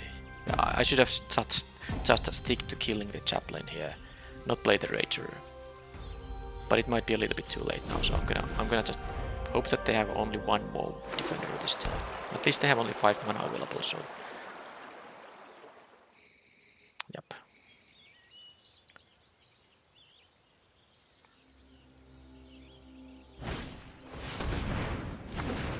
There's 1 more flyer. Yeah, but I think they should attack with like all of the flyers. Yep. All right. Not much I can do. And sack this thing, and now push some nice amount of damage here. Yeah, these are all good cards, but I don't have time to deal with all of that. So now I should just man, they have to have the 05 terror. That's a free block on my guys.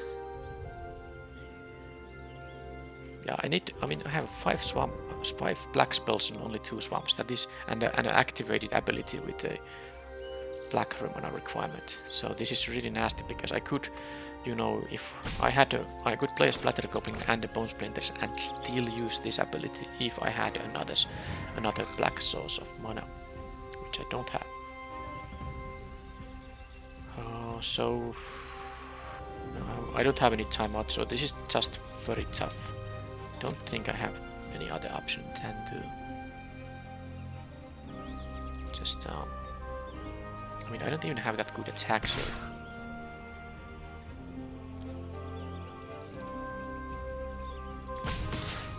Just I'm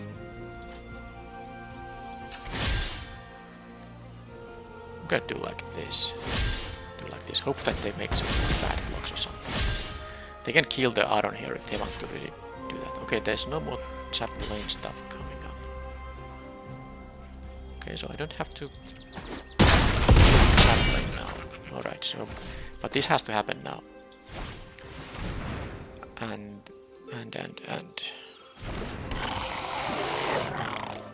kill the wall or kill the drawbridge. They didn't even block with the wall here, I'm not sure. Maybe there was no good block. Anyway, a tapper requires 3 mana. I don't actually mind if they use 3 mana on that, so let's kill this thing, sack the goblin.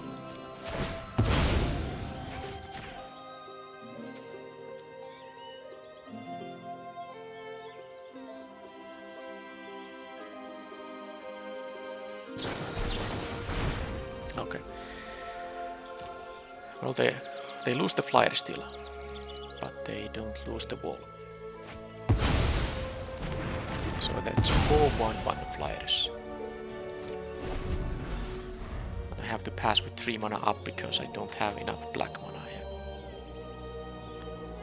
I go to 10 now. All the rest of the guys are defenders. They can start tapping my guys, but they have 4 cards in their hand, so using 3 mana to tap one of my guys might not be the greatest thing. I have a couple of turns, unless they have like a mass pump effect in addition to all of the other stuff they have. I'm at 18 minutes, they are at 22 minutes, so yeah, there's enough time for game 3 if I lose this one. But it's been a long match for sure, but I mean, both of us have to make a lot of thinking here. If I just would draw a swamp there, I could kick the war horse, right? And then still activate this to make all my other guys even bigger. If I don't draw a swamp, I can choose to not kick this guy. Valmor, now that is something I need to kill, that's just gonna make these things a little bit faster. Okay, at least there's no trigger for this turn yet. Now they have the old colors. I guess there's no black spell though. Valmor has to die. That's barely relevant now. So no land, but if Palmer has to die.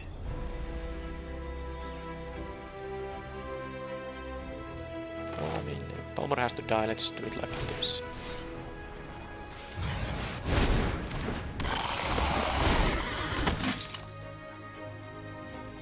It doesn't seem like they have a 1 mana trick here, so maybe I shouldn't have done that pre-combat, but because I was thinking I need to kill this before I attack, but now it seems like they don't have anything, so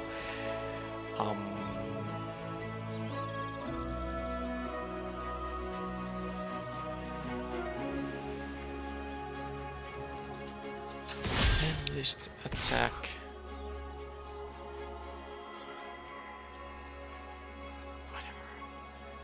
The 4/4 menace guy can be killed. Maybe it's not so bad if it gets killed.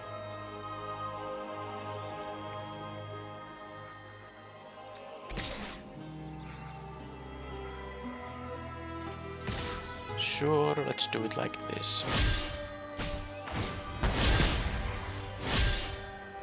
I shouldn't have done the warhorse pre-combat, but oh well.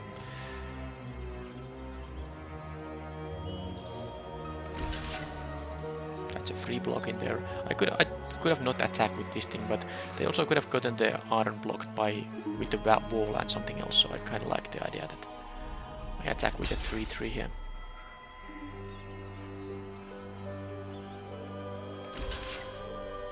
Okay, are they gonna trade with the... That has menace, that cannot be... Okay, well their blocks aren't legit yet, because the iron needs 2 blockers. They could put a couple of shield wall sentinels there. I mean, I don't know what they are saving the sentinels for. They're just 1-3s. Okay, so that is what happens. Got some of the block. They still took damage there, which is good news for me. But now I will just kill this guy, sacking this guy.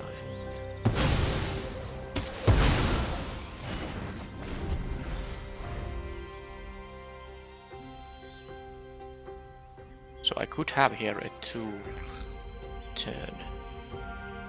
I mean, I might not even die on their next attack.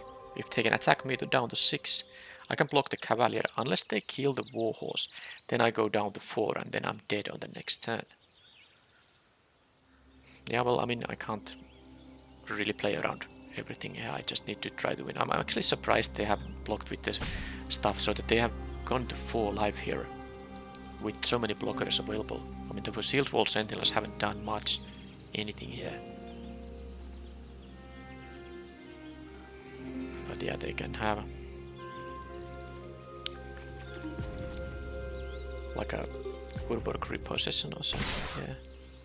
And they can use a Sentinel here to enlist the Cavalier, which means my Warhorse here has to actually trade with the Cavalier. Because it will be a 3-2, but of course I will block it, because I at least want to have the theoretical chance to not die on the next turn. So let's do this.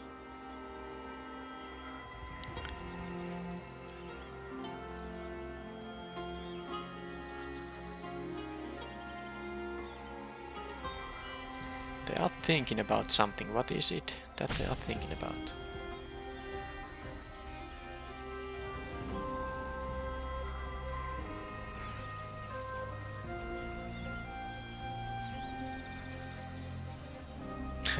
I don't know. I mean, it's very simple because I'm tapped out.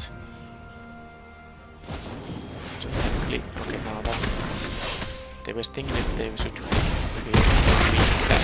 Alright. So now of course I won't be surviving because they have 1, 2, 3, 4, 5 blockers into my board. The iron needs 2 blockers.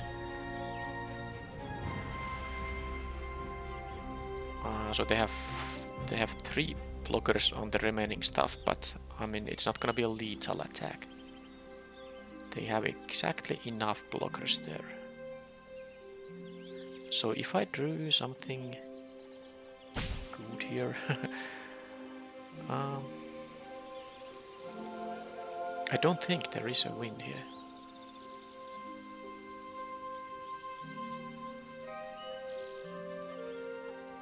I actually needed my trample stuff. Maybe. They can take 1 here. Yeah, they can take 1 attacker here. I mean, there is nothing. I can try to, make them to make... I mean, there's no mistake for them to make here. They have exactly enough blockers here.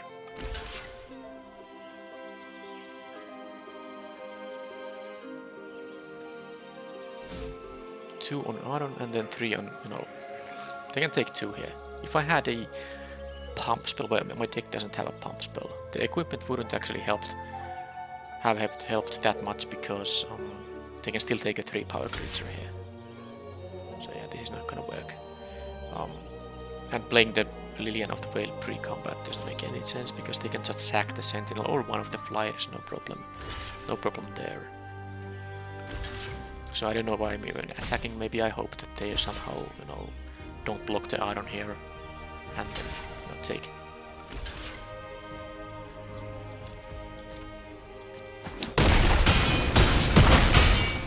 So because they were able to deal you know, that amount of damage to me there,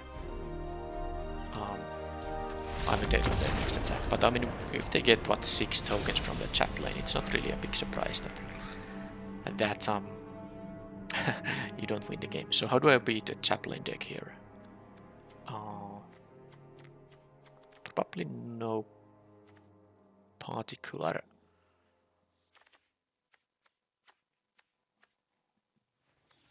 Yeah, I don't know if the sleeper is even that good now that they have so many tokens themselves. So I'm gonna actually cut the sleeper and just play another warhorse here, right? Maybe even the tribute could be doing something, but nah, this is fine. I mean, of course, the chaplain deck is always a race against time. I will be on the play now, so maybe that gives me enough time to put up an offense. But I need a good starting hand with good curve out. I can't win if I let them deploy the board like that.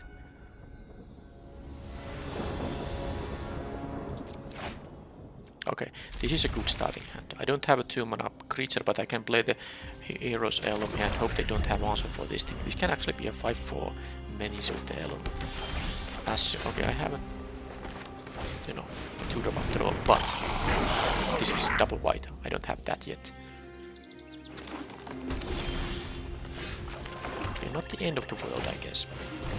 I still get to play. Now, even if I don't have any land, including a swamp, I can play and equip this thing. Okay, good. And well, actually, I'm gonna play the Captain's Call instead. They might have the counter spell now, though. Oh, that's actually true. I saw 2 Protect and Negotiators there. Ah, damn. I don't like it. That counters any spell.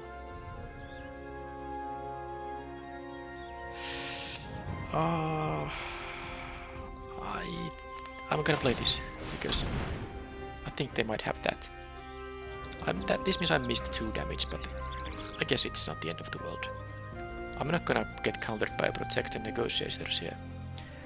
If I had one other, okay, they just do that to, you know, to get a token, and I guess they deny the equip here, but that was good. I mean, I don't mind that happening. They might have another one of those because I think I saw 2. So if they just don't do anything now, they can tax my counter spells for 2 if they kick it. So even if I played this pre-combat, they might have chose to counter it, and then yeah, actually then they would have even been able to block the Splatter Goblin because I wouldn't have had the mana to equip after paying for this. So I guess that was the best outcome. Now, are they gonna start playing the Sentinels? Because now that's the part where I'm gonna have a... Well, there's a couple of turns it takes to build up the board of defenders with the Sentinels, of course. And with the Heirloom here, I can keep pushing damage here, and they are already down to 14, so I'm not too concerned about the Sentinel. Okay, so that's gonna be another one of these negotiators things. I wish this was imagine if this was a Plains, because then I could play this and still, you know, pay for the 2 they're gonna have there. Oh, now it's just gonna be like this.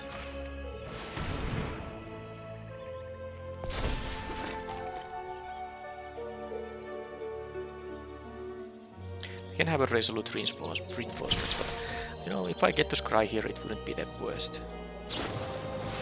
Okay. Now they're gonna get. Oh god.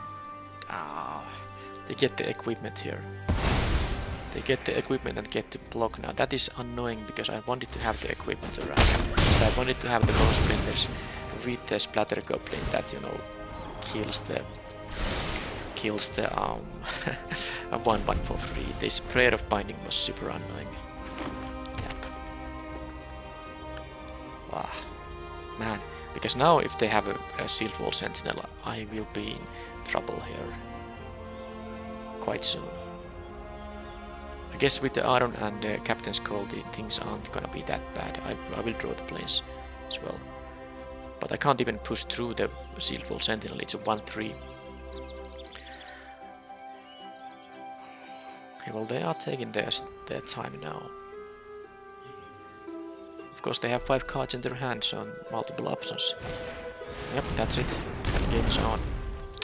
Because this also gives, you know, haste to a legendary creature, so I would have been able to actually start pushing with a 5/4 haster here. But alas, not even gonna bluff an attack. Guess I could have, but I mean, don't want to waste time here. This is a long match enough. Is there a chance they would have not blocked with either of those? I mean, I guess there was a chance, but I don't know.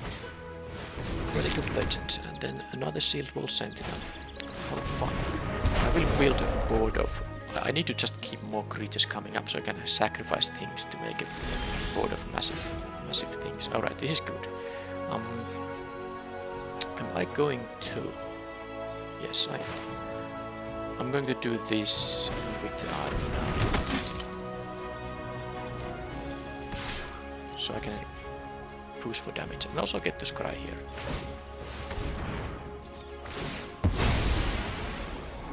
I have 1 Bone Splinters.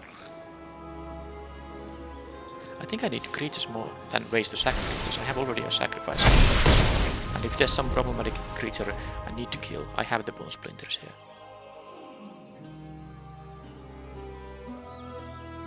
So next turn I can play a Rager, sack it to make these into 3/3s attack with a 4/4 and 2 3/3s. This is a race against time now, but it will take some time. They might... If they have an untapped land, or did they play one already? They might want to get all the sentinels before getting the chaplain. Okay, they have a chaplain now. They don't have 4 mana yet. They need a legendary creature for this to get another mana. They have a tap ability with a draw bridge.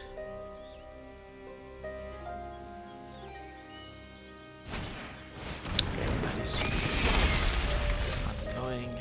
Alright, so...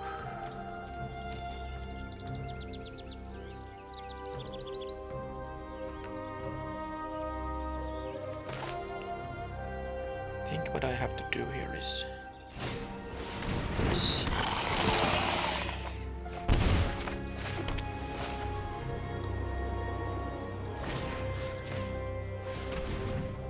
This.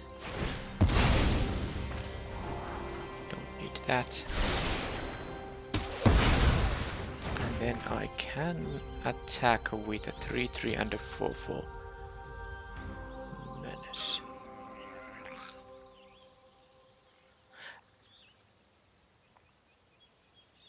Because I think I will play the Frightful Return here.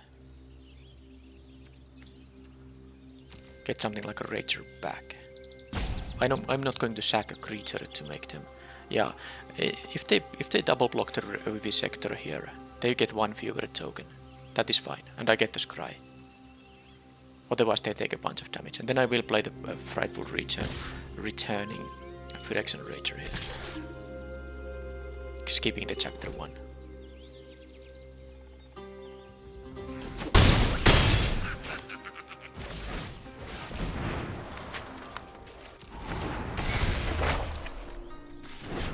I guess I could have taken them. I could have taken the Splatter Goblin as well, because that is of course going to kill one of the 1/1s, but this gives me a card, so it's not so easy.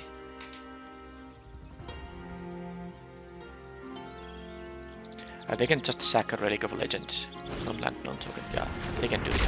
Okay, that's another 1/1 for them. So can I beat the Flyers? No. I think they're gonna just sack the Relic here. Unless they really need the mana on this turn.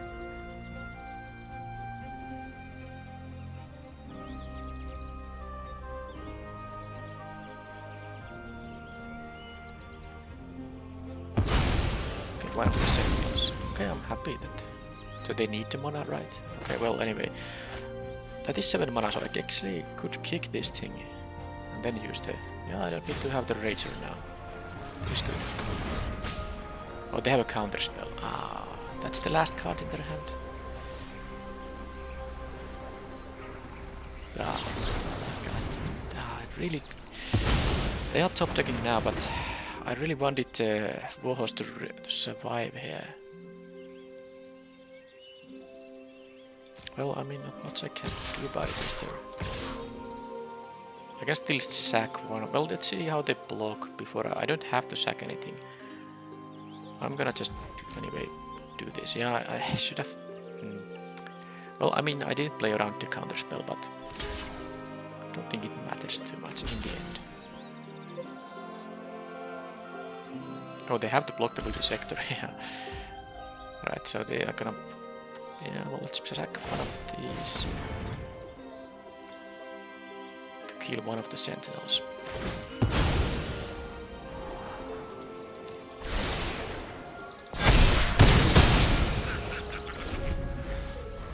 Now they are top decking. I hope they are not top decking too well here.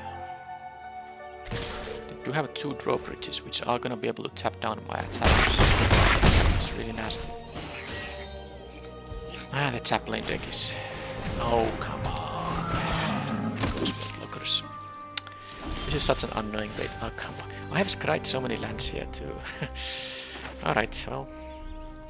I think if they didn't have the counter spell on the previous turn, that would have been very good for me. So now. Yep. The reinforcement is good, but. Yeah, I mean, they got just 2 blockers there. That is too much.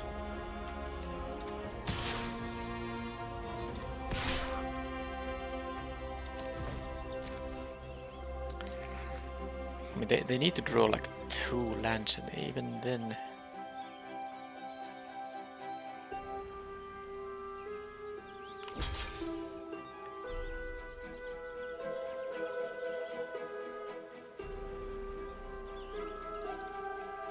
Yeah, I mean, if they draw just a land, they have the 2 tappers going on. And with the reinforcements, I think it's going to be good enough. Especially if they take the 3 now, and then any creature I have is lethal regardless of its power. And this has menace, so they have to block it with 2. Would be very happy if they are gonna just block with the sentinel now, and take 3 to go down to 1 here.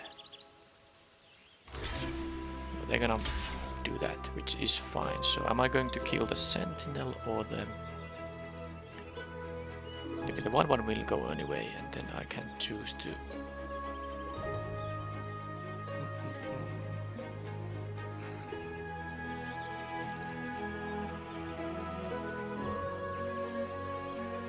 I guess the cavalier can attack. Now let's kill the cavalier, I guess. I get to scry. They choose the 3 there. That is good. They took the 3, so now they don't know about the reinforcements. 1, 2, 3, 4. Well, they can tap the menace creature, that's for sure. But if they just drew a land, they can't attack with all 5 flyers. Or they will lose. But they don't know it because of the reinforcements, so I hope they just drew a land. And attack with all 5. Because then I have 5 attackers into their 4 blockers. And while this has menace, they can still tap it, so 1 creature deals with the other. But 5 into 4 is enough when all my attackers deal at least 1 point and they have only 1 life.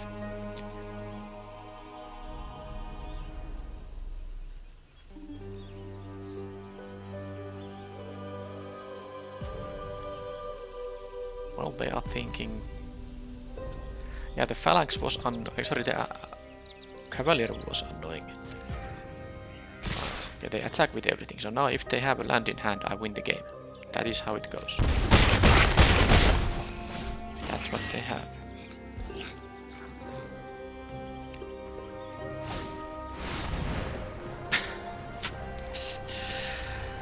They top decked that thing. they top decked that thing, it's gonna give them a 1/1 flyer and a, what, 4 life.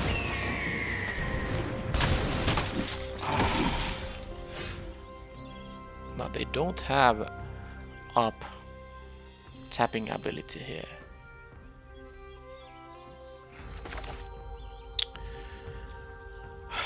That was a good top deck. I mean, their 3 life is huge. The 1/1 is huge. If this survives, they get to draw more cards, gain life.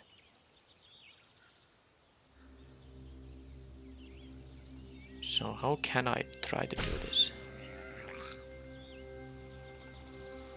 I mean, that was just a nasty top deck. I mean, one regular creature wouldn't have been that bad. Land would have just been amazing.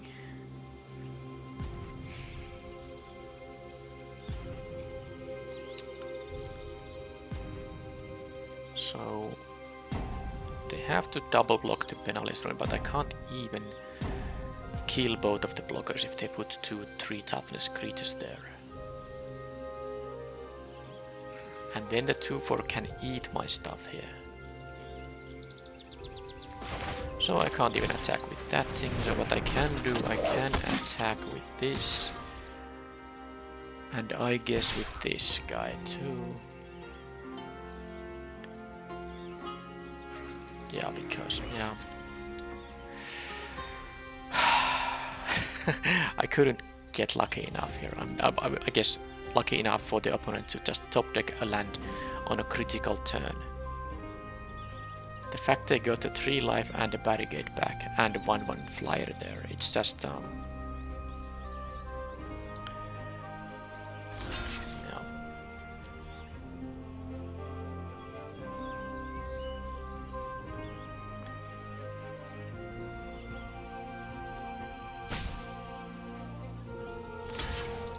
Okay, I'm gonna kill the sentinel here, and then they're gonna block the 3/3 with something.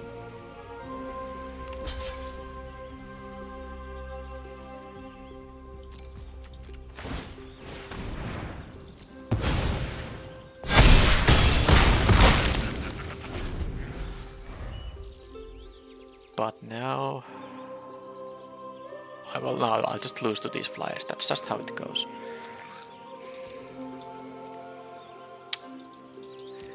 A frustrating match, but then again, this does showcase the power of the Wingmantle Chaplain. Oh, why couldn't you draw it on the previous turn?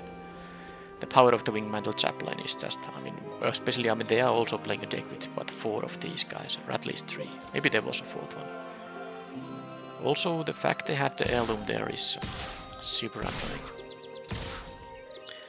I don't know if I can gain life in any way here. I wish I had, you know, the white trick. The white trick would be quite nice.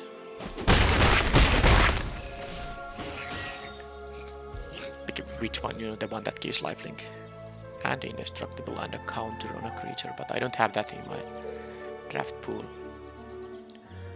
Alright, so they can now just draw some cards, gain some life. This takes way too much time when I'm 95% to lose the game. But I mean, I have to check what I draw here. Warhorse would have been great if they didn't have the this thing here. Okay, so this pre-combat doesn't do anything, so let's just I guess give them an opportunity to make a mistake of some kind, but they are not going to make a mistake. They're gonna tap the Aaron, they're gonna tap the Phalanx. Nothing matters.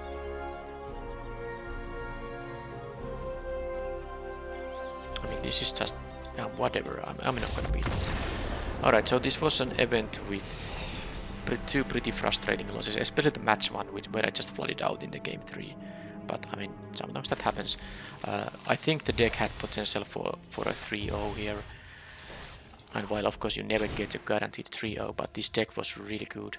I had so many, you know, stuff going on, but of course it is weak against the defenders. But then again, if you get like what 6 1/1 flyers, and they also were able to deal with the Hero's Heirloom, which would have helped me a lot in that match. But Or if I got like an Elasil core there, would have been fantastic too. But yeah, this deck was really good. There's nothing. I mean, I think the draft went well. I think the deck, you know, how it looks like is just. There's no card I don't mind having here at all. These are all, you know, very good cards that synergize with each other. But in the end, it was just a 1-2 draft. But so be it. Thank you for watching, and there will be one more draft coming of Dominaria United before the Brothers War set, and I will see you in that video, and then well, I hope I will see also you in the Brothers War videos. Thank you for watching, and bye bye.